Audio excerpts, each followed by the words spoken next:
Hai semuanya, Assalamualaikum warahmatullahi wabarakatuh. Perkenalkan, nama saya Nur Nahdlatul Ulia dan saya di sini akan membuat tugas video nomor 4 tentang dasar-dasar BK. Yaitu saya akan menjelaskan 4 layanan, yaitu yang pertama layanan dasar bimbingan, yang kedua layanan responsif, yang ketiga layanan perencanaan individual, dan yang keempat dukungan sistem. Ya, nomor 1 adalah layanan dasar bimbingan. Nah, layanan dasar bimbingan adalah layanan bimbingan yang bertujuan untuk membantu seluruh peserta didik mengembangkan perilaku efektif dan keterampilan-keterampilan hidupnya yang mengacu pada tugas-tugas perkembangan peserta didik. Nah, layanan dasar bimbingan ini juga berisi layanan bimbingan belajar, bimbingan sosial, bimbingan pribadi, dan bimbingan karir. Layanan ini ditunjukkan untuk seluruh peserta didik, disajikan untuk dilunsurkan dengan menggunakan strategi klasikal dan dinamika kelompok. Yang kedua ada layanan responsif. Seperti yang kita tahu bahwa layanan responsif adalah layanan bimbingan yang bertujuan untuk membantu memenuhi kebutuhan yang dirasa sangat penting oleh peserta didik saat ini. Nah, layanan ini bersifat preventif atau mungkin kuratif. Strategi yang digunakan adalah konseling individual, konseling kelompok, dan konsultasi.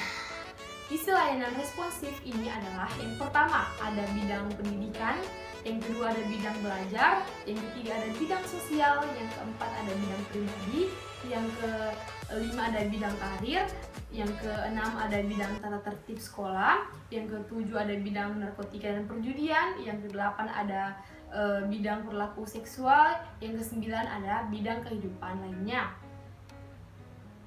Yang ketiga ada layanan perencanaan individual.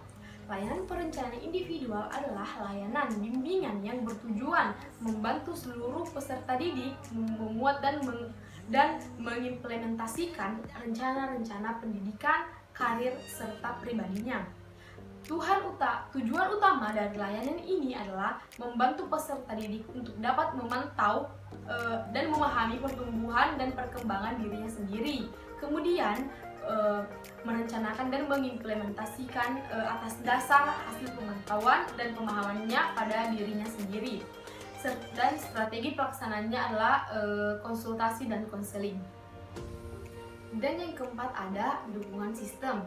Dukungan sistem adalah kegiatan-kegiatan manajemen yang bertujuan untuk menetapkan, memelihara, dan meningkatkan program bimbingan secara menyeluruh melalui pengembangan profesional, manajemen program, dan juga penelitian serta pengembangan.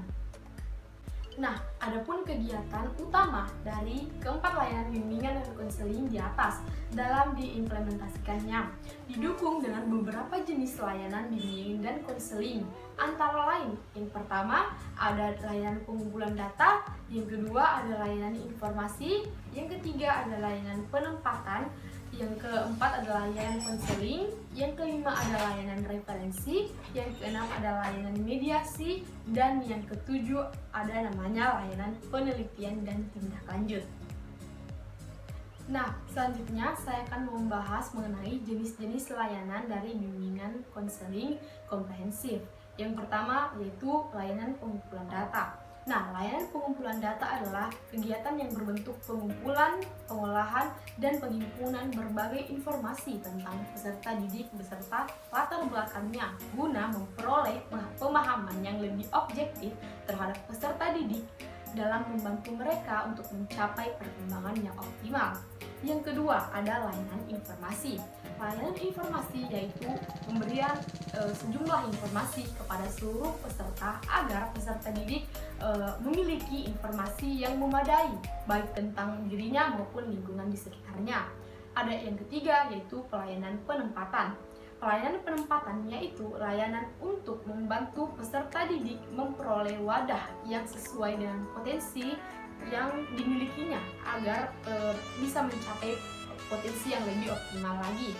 Yang keempat ada layanan konseling, yang kelima ada layanan referral. Nah, layanan referral yaitu layanan yang melimpahkan kepada pihak lain yang lebih mampu dan berwenang apabila masalah yang ditangani itu ada di luar kemampuan ataupun kewenangan konselor atau guru pembimbing. Dan yang keenam itu ada layanan penilaian atau layanan tidak lanjut.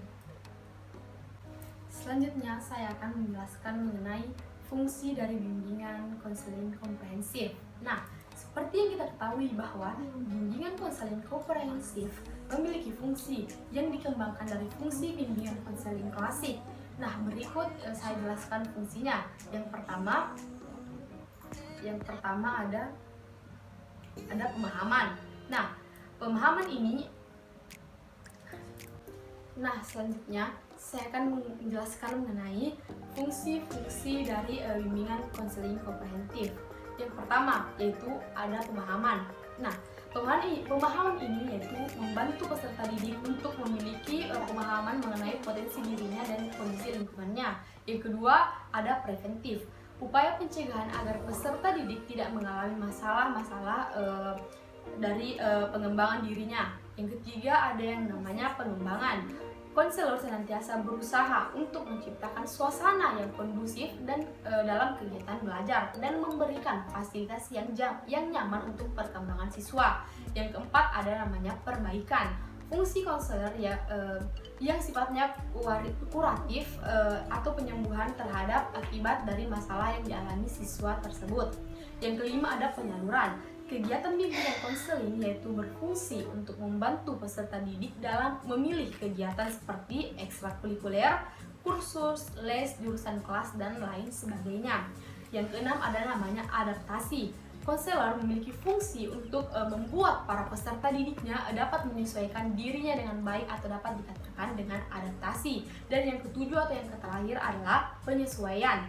Fungsi untuk membuat para peserta didik ini untuk dapat menyesuaikan dirinya secara dinamis terhadap program pendidikan, norma agama, dan juga peraturan-peraturan yang berlaku.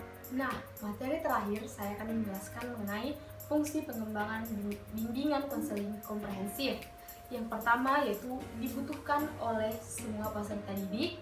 Yang kedua yaitu fokus pada kegiatan belajar peserta didik. Yang ketiga, konselor dan guru merupakan fungsionaris yang bekerja sama. Yang keempat yaitu berorientasi tim dan pelayanan konselor profesional. Dan yang kelima yaitu memiliki dasar dalam psikologi anak, perkembangan anak dengan tujuan. Terima kasih. Assalamualaikum warahmatullahi wabarakatuh.